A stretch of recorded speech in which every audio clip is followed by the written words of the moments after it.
Hi friends, all India ಕನ್ನಡಗೆ ಸ್ವಾಗತ. ನಾನು ಶ್ರೀರಕ್ಷ ರಘುರಾಮ್. ಸ್ನೇಹಿತರೆ, ಇಸ್ರೇಲ್ ಪರವಾಗಿ ಭಾರತ ಯುದ್ಧಕ್ಕೆ ಮುಂದೆ ಬರ್ತಾ ಇದೆಯಾ? ಇದೀಗ ಇಸ್ರೇಲ್ ಪರವಾಗಿ ಭಾರತ ಯುದ್ಧದ ಅಖಾಡಕ್ಕೆ ಇಳಿಯುತ್ತಾ? ಇಸ್ರೇಲ್ ಹಾಗೆ ಇರಾನ್ ನಡುವೆ ಘೋರ ಯುದ್ಧ ನಡೆದರೆ ಯಾರಿಗೆ ನಷ್ಟ, ಯಾರಿಗೆ ಲಾಭ? ಇದೆಲ್ಲವನ್ನು ಕೂಡ ಈ ವರದಿಯಲ್ಲಿ ನೋಡೋಣ. ಮೊದಲಿಗೆ ಇಸ್ರೇಲ್ ಪರ ಭಾರತ ಯುದ್ಧ ಭೂಮಿಗೆ ಇಳಿಯುತ್ತಾ, ಅದರ ಬಗ್ಗೆ ನೋಡೋಣ. ಸ್ನೇಹಿತರೆ, ಇಸ್ರೇಲ್ ಯುದ್ಧ ಶುರುವಾಗಿದ್ದು ಇರಾನ್ ವಿರುದ್ಧ ದೊಡ್ಡ ಮಟ್ಟದ ದಾಳಿಗೆ ಇಸ್ರೇಲ್ ಸೇನೆ ಸಿದ್ಧತೆಯನ್ನು ನಡೆಸ್ತಾ ಇದೆ.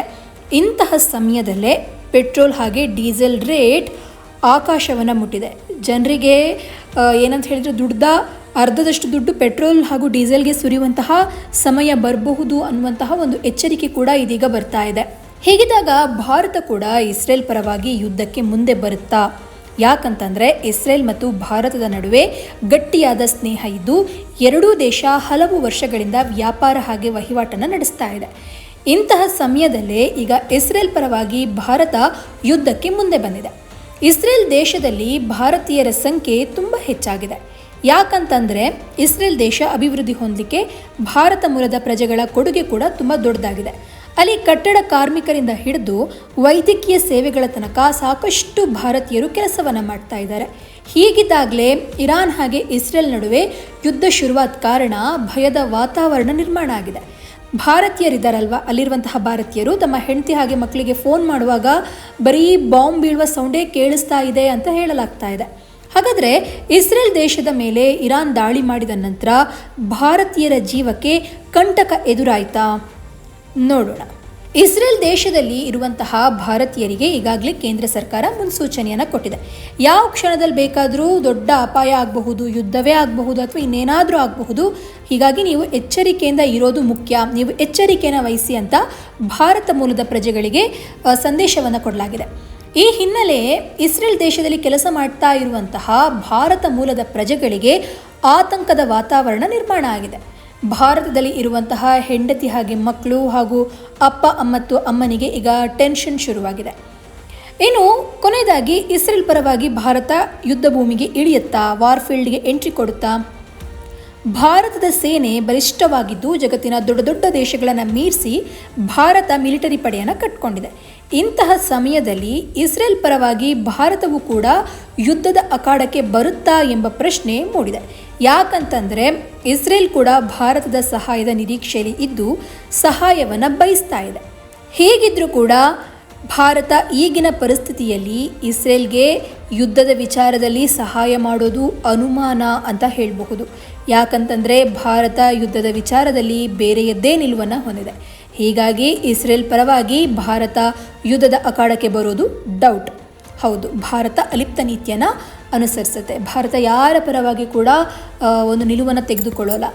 ಭಾರತ ಹಾಗೆ ಯಾರ ತಂಟೆಗೂ ಕೂಡ ಹೋಗಲ್ಲ, ತನ್ನ ತಂಟೆಗೆ ಬಂದರೆ ಸುಮ್ಮನೆ ಬಿಡಲ್ಲ.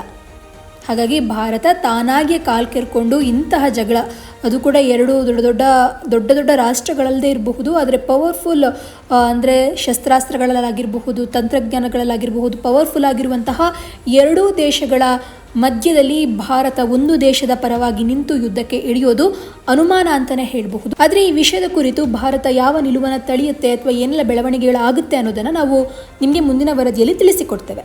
ಈಗ ಇಸ್ರೇಲ್ ಹಾಗೆ ಇರಾನ್ ನಡುವೆ ಘೋರ ಯುದ್ಧ ನಡೆದು ಬಿಟ್ಟರೆ, ಒಂದು ವೇಳೆ ಯಾರು ಕೂಡ ಕಂಡು ಕೇಳರಿಯದಂತಹ ಯುದ್ಧ ಏನಾದರೂ ಆಗಿಬಿಟ್ರೆ ಇದು ಯಾರಿಗೆ ನಷ್ಟ, ಯಾರಿಗೆ ಲಾಭ? ನೋಡೋಣ. ಸ್ನೇಹಿತರೆ, ಇಸ್ರೇಲ್ ಹಾಗೆ ಇರಾನ್ ನಡುವೆ ಯುದ್ಧ ನಡೆಯುತ್ತೆ, ಈಗ ನಡೆಯುತ್ತೆ, ಈಗಲೇ ನಡೆದು ಹೋಗುತ್ತೆ ಅನ್ನುವಷ್ಟು ಸುದ್ದಿ ಆಗ್ತಾ ಇದೆ. ಹಾಗೆ ಅಲ್ಲಿನ ಜನರು ತಮ್ಮ ಜೀವವನ್ನು ಕೈಯಲ್ಲಿ ಹಿಡ್ಕೊಂಡು ಏನಾಗುತ್ತೆ ನಮ್ಮ ದೇಶದಲ್ಲಿ, ನಮ್ಮ ಪರಿಸ್ಥಿತಿ ಏನು, ನಮ್ಮ ಮುಂದಿನ ಜೀವನ ಏನು ಅಂತ ಒದ್ದಾಡ್ತಾ ಇದ್ದಾರೆ. ಇನ್ನು ಎರಡೂ ದೇಶದ ಜಗಳದಿಂದ ಇಡೀ ಜಗತ್ತೇ ಬೆಚ್ಚಿ ಬಿದ್ದಿದೆ. ಯಾಕಂದರೆ ಈ ಎರಡೂ ದೇಶಗಳ ನಡುವೆ ಅಂದರೆ ಇಸ್ರೇಲ್ ಮತ್ತು ಇರಾನ್ ನಡುವೆ ಯುದ್ಧ ಏನಾದರೂ ನಡೆದು ಅದು ತುಂಬ ಘೋರವಾಗಿ ಹೋಗಿಬಿಟ್ರೆ, ಪರಿಸ್ಥಿತಿ ಕೈಮೀರಿ ಹೋಗಿಬಿಟ್ರೆ ಕೋಟ್ಯಾಂತರ ಜನ ವಿಲವಿಲ ಅಂತ ನರಳುವಂತಹ ಒಂದು ಸ್ಥಿತಿ ನಿರ್ಮಾಣ ಆಗುತ್ತೆ. ಯಾಕಂತ ಅಂದರೆ ಇಸ್ರೇಲ್ ಕೂಡ ಜಾಗತಿಕ ಆರ್ಥಿಕತೆ ಮೇಲೆ ತುಂಬ ಪ್ರಭಾವವನ್ನು ಬೀರುತ್ತೆ. ಮತ್ತೊಂದು ಕಡೆ ಇರಾನ್ ದೇಶ ತೈಲ ಉತ್ಪಾದನೆಯಲ್ಲಿ ಮುಂದೆ ಇದ್ದು ಇಲ್ಲಿ ಯುದ್ಧ ಆದರೆ ತೈಲ ಉತ್ಪಾದನೆ ಏರುಪೇರು ಆಗುತ್ತೆ. ಆಗಲೇ ಹೇಳಿದಂತೆ ಭಾರತದ ಮೇಲೆ ನೇರ ಪರಿಣಾಮ ಬೀರುತ್ತೆ. ಭಾರತದಲ್ಲಿ ಪೆಟ್ರೋಲ್ ಡೀಸೆಲ್ ಬೆಲೆ ಆಕಾಶವನ್ನು ಮುಟ್ಟುತ್ತೆ ಅಂತ ಆಗಲೇ ಹೇಳ್ದಂಗೆ ಅದೇ ಪರಿಸ್ಥಿತಿ ನಿರ್ಮಾಣ ಆಗುತ್ತೆ. ಇನ್ನು ಹಾಗಾದರೆ ಇಸ್ರೇಲ್ ಹಾಗೆ ಇರಾನ್ ನಡುವೆ ಯುದ್ಧ ನಡೆದರೆ ಯಾರಿಗೆ ತುಂಬ ಲಾಸ್, ಯಾರಿಗೆ ಪ್ರಾಫಿಟ್? ಹಿಜ್ಬುಲ್ಲಾ ಬಂಡುಕೋರ ಸಂಘಟನೆ ಮುಖ್ಯಸ್ಥ ಹಸನ್ ನಸ್ರಲ್ಲಾ ಹತ್ಯೆ ಮಾಡಿದ್ದಂತಹ ಇಸ್ರೇಲ್ ಸೇನೆ ಇರಾನ್ಗೆ ಪರೋಕ್ಷವಾಗಿ ಎಚ್ಚರಿಕೆ ನೀಡಿತು. ಅಲ್ಲದೆ ಇರಾನ್ ಮೇಲೆ ಕೂಡ ಭೀಕರ ದಾಳಿ ನಡೀಬಹುದು ಎಂಬ ಆತಂಕ ಆವರಿಸಿತು. ಇದೇ ಕಾರಣಕ್ಕೆ ಇರಾನ್ ಸರ್ವೋಚ್ಚ ನಾಯಕ ಅಯೋತಲ್ಲಾ ಅಲಿ ಖಮೇನಿ ಬಂಕರ್ ಸೇರಿ ತಮ್ಮ ಜೀವವನ್ನು ಉಳಿಸಿಕೊಂಡ್ರು ಎಂಬ ಮಾತು ಹರಡಿತು. ಇಂತಹ ಸಮಯದಲ್ಲೇ ದಿಢೀರ್ ಇಸ್ರೇಲ್ ವಿರುದ್ಧ 200ಕ್ಕೂ ಹೆಚ್ಚು ಕ್ಷಿಪಣಿಗಳ ಮೂಲಕ ದಾಳಿ ಮಾಡಿತ್ತು ಇರಾನ್. ಆ ನಂತರವೇ ಪರಿಸ್ಥಿತಿ ಕೈಮೀರಿ ಹೋಗಿದ್ದು ಇದೀಗ ಇಬ್ಬರ ನಡುವೆ ಘೋರ ಯುದ್ಧ ಶುರುವಾಗುವಂತಹ ಭಯ ಕಾಡ್ತಾ ಇದೆ. ಭೂಮಿಯ ಮೇಲೆ ಯುದ್ಧ ಒಂದು ಶುರುವಾದರೆ ಅದರಲ್ಲಿ ಮೊದಲು ಚರ್ಚೆಯಾಗುವ ವಿಚಾರ ಅಂತ ಅಂದರೆ ಲಾಭ ಹಾಗೆ ನಷ್ಟ. ಯಾಕಂದರೆ ಯುದ್ಧಗಳು ನಡೆಯೋದು ಲಾಭಕ್ಕಾಗಿ. ಆದರೆ ಇಲ್ಲಿ ಯಾರು ಗೆಲುವನ್ನು ಸಾಧಿಸ್ತಾರೋ ಅವರಿಗೆ ಲಾಭ ಸಿಗುತ್ತೆ.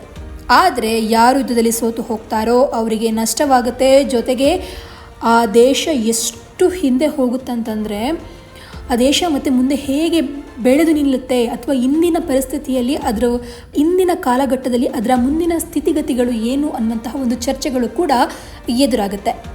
ಆದರೆ ಇಂತಹ ಸಮಯದಲ್ಲೇ ಇಸ್ರೇಲ್ ಹಾಗೆ ಇರಾನ್ ನಡುವೆ ಘೋರ ಯುದ್ಧ ನಡೆದರೆ ಯಾರಿಗೆ ನಷ್ಟ, ಯಾರಿಗೆ ಲಾಭ ಎಂಬ ಚರ್ಚೆ ಜೋರಾಗಿದೆ. ಈ ಪ್ರಶ್ನೆಗೆ ಉತ್ತರ ಹುಡುಕೋದಾದರೆ ಇಸ್ರೇಲ್ ಹಾಗೆ ಇರಾನ್ ನಡುವಿನ ಯುದ್ಧದಿಂದ ಪ್ರಪಂಚದಲ್ಲಿ ಲಾಭಕ್ಕಿಂತ ನಷ್ಟವೇ ಜಾಸ್ತಿ. ಇದೇ ಕಾರಣಕ್ಕೆ ಯುದ್ಧ ನಡಿಬಾರ್ದು ಎಂಬ ಮಾತು ಕೇಳಿ ಬರ್ತಾ ಇದೆ. ಇನ್ನು 3ನೇ ಮಹಾಯುದ್ಧದ ಭಯ. ಇಸ್ರೇಲ್ ಹಾಗೆ ಇರಾನ್ ನಡುವೆ ಘೋರ ಯುದ್ಧ ನಡೆದ್ಬಿಟ್ರೆ ಯಾರಿಗೂ ಲಾಭ ಅಂತೂ ಇಲ್ಲವೇ ಇಲ್ಲ, ನಷ್ಟವೇ. ಯಾಕಂತಂದರೆ ಇಬ್ಬರ ನಡುವಿನ ಯುದ್ಧ 3ನೇ ಮಹಾಯುದ್ಧಕ್ಕೆ ಬದಲಾಗುತ್ತೆ ಅಥವಾ 3ನೇ ಮಹಾಯುದ್ಧವೇ ಆಗಬಹುದು ಅನ್ನುವಂತಹ ಒಂದು ಭಯ ಕಾಡ್ತಾ ಇದೆ. ಆಗಲೇ ನೋಡಿ ಶುರುವಾಗೋದು ಅಸಲಿ ಕಹಾನಿ. ಈಗಿನ ಪರಿಸ್ಥಿತಿಯಲ್ಲಿ 3ನೇ ಮಹಾಯುದ್ಧವನ್ನು ಶುರು ಮಾಡಿದ್ರೆ ಮುಂದೆ ಬಯೋವಾರ್ ಹಾಗೆ ನ್ಯೂಕ್ಲಿಯರ್ ವಾರ್ ಶುರುವಾಗುತ್ತೆ. ಹೀಗಾದರೆ ನೇರ ಪರಿಣಾಮ ಯಾರಿಗೆ ಗೊತ್ತಾ? ಮನುಷ್ಯರಿಗೆ. ರೋಗಗಳಿಂದ, ಹಾಳಾದ ವಾತಾವರಣ, ವಾಯುಮಾಲಿನ್ಯ ಅಥವಾ ಇನ್ನೇನೇನೋ ಇಂತಹ ಒಂದು ಸಮಸ್ಯೆಯಿಂದ ಜನರು ಇದರಿಂದ ಬಳಲಿ ವಿಲವಿಲ ಅಂತ ಒದ್ದಾಡಿ ಸತ್ತೇ ಹೋಗಬಹುದಾದ ವಾತಾವರಣ ನಿರ್ಮಾಣ ಆಗುತ್ತೆ. ಈ ರೀತಿಯಾದಂತಹ ಒಂದು ಭಯ ಇದೆಯಲ್ವಾ, ಇದೀಗ ಭಾರತ ಸೇರಿ ಎಲ್ಲ ದೇಶಕ್ಕೂ ಕೂಡ ಇದೆ. ಈ ಕಾರಣಕ್ಕೆ ಇಸ್ರೇಲ್ ಹಾಗೆ ಇರಾನ್ ನಡುವೆ ಯುದ್ಧ ನಿಲ್ಲಬೇಕು, ಮಾತುಕತೆಯ ಮೂಲಕ ಇಬ್ಬರು ಸಮಸ್ಯೆಯನ್ನು ಸರಿ ಮಾಡಿಕೊಳ್ಬೇಕು ಅಂತ ಭಾರತ ಸಲಹೆಯನ್ನು ನೀಡ್ತಾ ಇದೆ. ಆದರೆ ಭಾರತ ಕೊಟ್ಟಂತಹ ಸಲಹೆಯನ್ನು ಆ ದೇಶಗಳು ಕೇಳಬೇಕಲ್ವಾ? ಕೇಳಲ್ಲ. ಯಾಕಂತ ಹೇಳಿದರೆ ಭಾರತದ ಬೆಸ್ಟ್ ಫ್ರೆಂಡ್ ಅಂತ ಕರೆಸಿಕೊಳ್ಳುವಂತಹ ರಷ್ಯಾವೇ ಭಾರತದ ಮಾತನ್ನು ಕೇಳಲಿಲ್ಲ, ಅದಕ್ಕೆ ಸೊಪ್ಪು ಹಾಕಲಿಲ್ಲ. ಇದೀಗ 2 ದೇಶಗಳು ಅಂದರೆ ಇಸ್ರೇಲ್ ಹಾಗೆ ಇರಾನ್ ಭಾರತದ ಮಾತನ್ನು ಕೇಳುತ್ತಾ ಅಥವಾ ವಿಶ್ವಸಂಸ್ಥೆ ಏನು ಮಾಡ್ತಾ ಇದೆ, ವಿಶ್ವಸಂಸ್ಥೆ ಮಾತುಕತೆ ಮೂಲಕ ಇದನ್ನು ಯಾಕೆ ಪರಿಹರಿಸ್ತಾ ಇಲ್ಲ ಅನ್ನುವಂತಹ ಒಂದು ಅನುಮಾನ ಕೂಡ ಜನರಲ್ಲಿ ಇದೀಗ ಕಾಡ್ತಾ ಇದೆ. ಆದರೆ ಈ ಯುದ್ಧ ಆದಷ್ಟು ಬೇಗ ನಿಂತು ಎಲ್ರಿಗೂ ಕೂಡ ಶಾಂತಿ ನಿರ್ಮಾಣ ಆಗಬೇಕು ಅನ್ನೋದು ನಮ್ಮ ಅಭಿಪ್ರಾಯ. ಇದರ ಬಗ್ಗೆ ನಿಮ್ಮ ಅಭಿಪ್ರಾಯ ಏನು ಸ್ನೇಹಿತರೆ? ಯುದ್ಧ ನಡೆದ್ರೆ ಏನಾಗಬಹುದು? ಯುದ್ಧ ನಡಿಬೇಕಾ, ನಡಿಬಾರ್ದಾ? ಇದನ್ನು ನಿಲ್ಲಿಸುವವರು ಯಾರು? ನಿಮ್ಮ ಅಭಿಪ್ರಾಯ ಏನು ಅನ್ನೋದನ್ನು ಕಮೆಂಟ್ ಮೂಲಕ ತಿಳಿಸಿ. ಧನ್ಯವಾದ.